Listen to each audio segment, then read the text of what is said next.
नमस्कार दोस्तों। आज आखिरकार इतने हो हल्ला शोर शराबे के बाद वक्फ बिल पास हो गया, लोकसभा से भी निकल गया।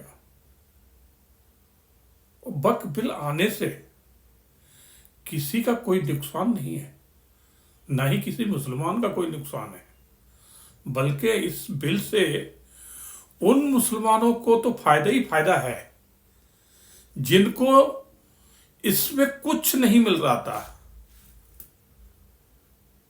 इसके सिर्फ कुछ चुनिंदा ठेकेदार बने हुए थे। इस बिल के माध्यम से वो खेल कर रहे थे, सरकारी जमीनों को अपने अंडर करके फिर वो बेच रहे थे बड़ी महंगी महंगी कीमतों में। उनमें कहीं दुकानें खुली है, कहीं शॉपिंग कॉम्प्लेक्स खुले हैं और उनके माध्यम वो कमाई हो रही थी। तो इस वक्त की जो जमीनें हैं, आप ये देखिए कि इतनी जमीनें तो हमारे देश में सरकार के पास नहीं है और बड़ी बड़ी बेशकीमती जमीनें हैं। वो जमीनें वक्त के पास कैसे पहुंची, तो इसके पीछे बहुत बड़ा खेल है। हम आपको फिर भी डिटेल में बताएंगे आगे कि ये कांग्रेस का कार्यकाल में ये सब ज्यादा से ज्यादा हुआ है। एक मैं आपको थोड़ा सा उदाहरण देना चाहूंगा। दिल्ली के अंदर लुटियन जोन में जो सबसे महंगा क्षेत्र है, सबसे वीवीआईपी क्षेत्र है, उसके अंदर ऐसी 45 जगह थी और उन जमीनों की कीमत करोड़ों में नहीं, अरबों में थी। अरबों की कीमतों वाली जमीन, कई कई अरबों की, और उस जमीन को कांग्रेस कार्यकाल में, यूपीए सरकार में वक्फ बोर्ड को दे दी गई। क्यों? कि उससे उन्हें लगा कि ये वक्फ बोर्ड पर जाने से एक तो उनका वोट बैंक अपना साथ लिया उन्होंने कि इससे मुसलमान खुश हो जाएगा और सब हमें वोट देगा। यही तो कांग्रेस करती आई है आजादी से लेकर आज दिन तक। दूसरा, इसमें एक और बड़ा खेल है कि ये वक्फ बोर्ड के नाम पर जमीनें जाती हैं और फिर यही जमीनें कांग्रेस के लोग, कांग्रेस की सुप्रीमो इन जमीनों को खुद यूज करते हैं, उसका खुद ये लाभ उठाते हैं। तो इसके पीछे बहुत बड़ा खेल था। तो वही बीजेपी सरकार ने, माननीय प्रधानमंत्री नरेंद्र मोदी जी ने, यही काले खेल जो खेले जा रहे थे, जो बरसों से चले आ रहे थे, वक्फ बोर्ड के नाम पे सरकारी जमीनों पर कब्जा, उनको अपने अंडर लेना, उनका कोई लेखा जोखा नहीं बताना, तो इसको आज पारदर्शिता में ला दिया है। आज इसका ये सब कुछ खत्म हो गया है। अब ये सरकार के निगरानी में होगी और इसका पूरा पूरा लेखा जोखा होगा। अभी तक कोई लेखा जोखा नहीं था।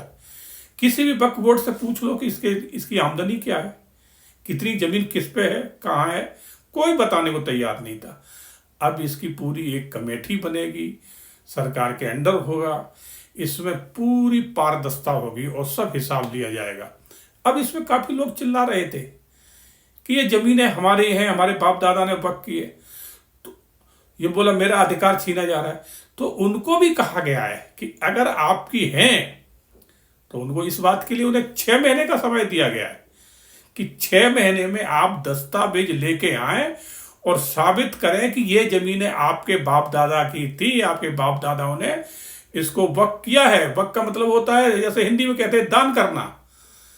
तो आप इसको साबित करिए पहले कि जमीनें आपकी थी, कि आपने सरकारी जमीन को उठा के दे दिया, बोला भाई बाप दादा वक्फ कर गए थे, तो ये तो नहीं माना जाएगा ना। तो अभी तक जितना एक काला खेल चल रहा था, आज मोदी सरकार ने आज इसका जो है ना अध्याय बंद कर दिया।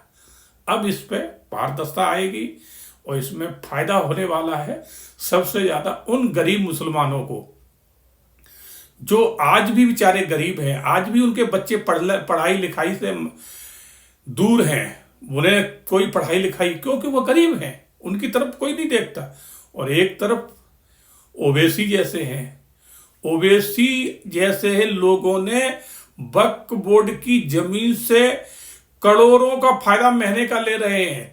3000 करोड़ की जमीन तो अकेले ओवैसी ने कब्जा कर रखी है।